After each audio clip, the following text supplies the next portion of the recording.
आज हम डिफरेंस लिखने के रूल पढ़ेंगे। जो सबसे मेन रूल है जो सबके जहन में आता है वो है दरमियान में लाइन लगाना। और ये हकीकत बात है, दरमियान में लाइन लगाना बेहद ज़रूरी है। डिफरेंस चाहे 2 का हो या 3 का हो, आपने लाइन लाजमी लगानी है। 3 4 का बहुत कम पूछा जाता है, हमेशा 2 का ज़्यादा पूछते हैं। अगर 3 का पूछ लिया है तो ये आपकी हो गई मार्जिन लाइन। ये आपने दरमियान में लाइन लगाई इस तरह और एक इस तरह, ठीक है। इस तरह आपने लिखना है। एक और मार्जिन लाइन इधर, ठीक है। दरमियान में 2 लाइनें लगा के आपने 3 का डिफरेंस लिखना है।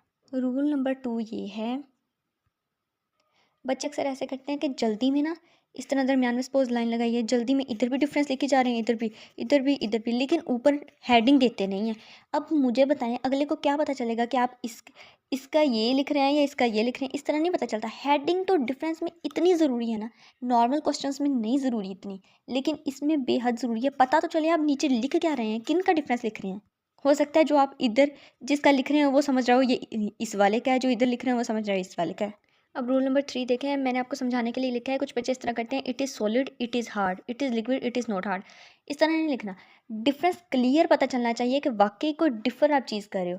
ये सॉलिड है तो एक अंधे को भी पता है कि सॉलिड हमेशा हार्ड होता है। लिक्विड का अंधे को भी पता है कि लिक्विड हार्ड नहीं होता, ठीक है। पागलों वाले काम नहीं करने आपने, ठीक है। मेरी बात को गुस्सा नहीं करना हमें।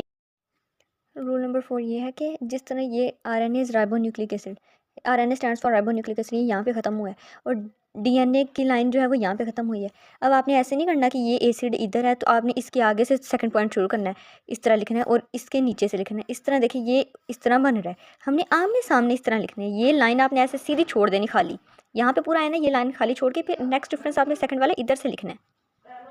और एक और बात मैं आपको बता दूं, इस तरह नहीं लिखना कि सादा आपने RNA stands for ribonucleic acid और DNA स्टैंड्स फॉर डीऑक्सीराइबोन्यूक्लिक, इस तरह नहीं, बल्कि आपने इस तरह स्टार्टिंग में पॉइंट देने हैं, ठीक है, ताकि एग्जामिनर का आंखों का जोर ना लगे, उसको बस जल्दी से चेक करके आपको नंबर दे दे। एग्जामिनर के लिए आसानी पैदा करनी है। अगर आपके पास टाइम है तो आप बोल्ड लेटर्स लिखें, यानी कि मोटा करके लिखें चीज़ों को, जो मेन पॉइंट है उसे मोटा कर दें। अगर टाइम नहीं है फिर आपने ये नखरे नहीं लगाने, फिर आपने सिर्फ लिखने पर फोकस करना है। बोर्ड में टाइम वैसे ही कम होता है। रूल नंबर 5 बहुत इंपॉर्टेंट है। आपने समझो DNA और RNA के दरमियान आपको डिफरेंस आ गया, मैं एग्जांपल दे रही हूँ आपको आपने इस तरह करना है। मैं लॉन्ग की स्पेसिफिकली बात करी क्योंकि शॉर्ट में इतना टाइम नहीं होता कि इतने ज़्यादा नखरे उठाओ, ठीक है। शॉर्ट में आप ये वाले काम ना भी करो ना तो चलेगा, लेकिन लॉन्ग में आपने लाजमी इस तरह करना है कि आपने सबसे पहले लिखनी है डिफाइन, इस तरह लाइन लगा के फिर नीचे लिखना है करेक्टर, फिर नीचे लाइन लगा के फिर एग्जाम्पल, और इस तरह इनके लिखते जाना। ये नहीं कि सीधा ऐसे डिफाइन चढ़ गया फिर करेक्टर, ये दरमियान में आपने बताया ही नहीं। लॉन्ग में ये चीज़ आपने लाजमी करनी है कि दरमियान में चीज़ लिखनी है जो हम डिफरेंस लिखने लगे हैं, और ये जो लफज लाइन काट के लफज को ना जाए, ठीक है। लफज आपका वैसे डोमिनेट होना चाहिए। बाकी ये चीज़ जो मैंने आपको बताया था कि पॉइंट्स बनाने हैं, ये मार्जिन लाइन से के अंदर बनाने हैं। इधर मार्जिन लाइन लाजमी होती है ना, तो आपने मार्जिन लाइन के अंदर बनानी है, ठीक है। इस तरह बहुत अजीब लगता है कि ये बाहर हूँ और ये वाले अंदर हूँ, इस तरह अजीब लगता है। आपने दोनों के अंदर बनाने हैं।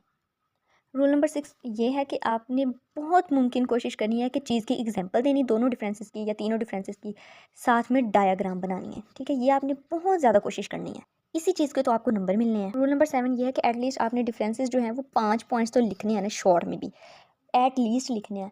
नंबर खींचने हैं आपने नंबर किसी तरह, ये नहीं कि 1 2 लाइनें डिफरेंस के लिख दें तो आपको 2 नंबर मिल जाएंगे। 0.5 मिलेगा या 1 मिलेगा, 2 आपको पूरे नहीं मिलने कभी भी।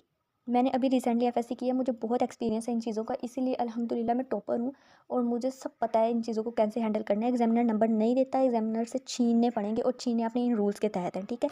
कि जो मैंने आपको रूल्स बताया ना, ये बेहद इंपॉर्टेंट है, आपने इन्हें ज़रूर फॉलो करना है।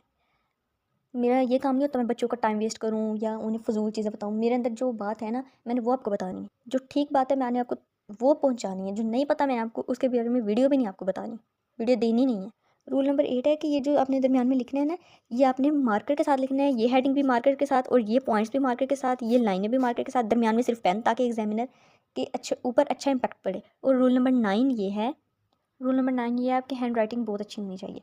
मतलब अच्छी ना भी हो ना, अपनी क्लियर लिखा हो, ठीक है। मैं तो आपको गंदा मंदा लिख के दिखा रही हूँ, मेरे पास टाइम नहीं होता, मैंने दूसरे काम भी करने होते हैं। मैं बस आपको इन्फॉर्मेशन के लिए वीडियो दे रही हूँ, ठीक है। और आपने क्लियर लिखना है, लफ्ज़ों का पता चले। राइटिंग गंदी भी होना बोर्ड में चल जाती है, लेकिन लिखा आपने नीट होना चाहिए।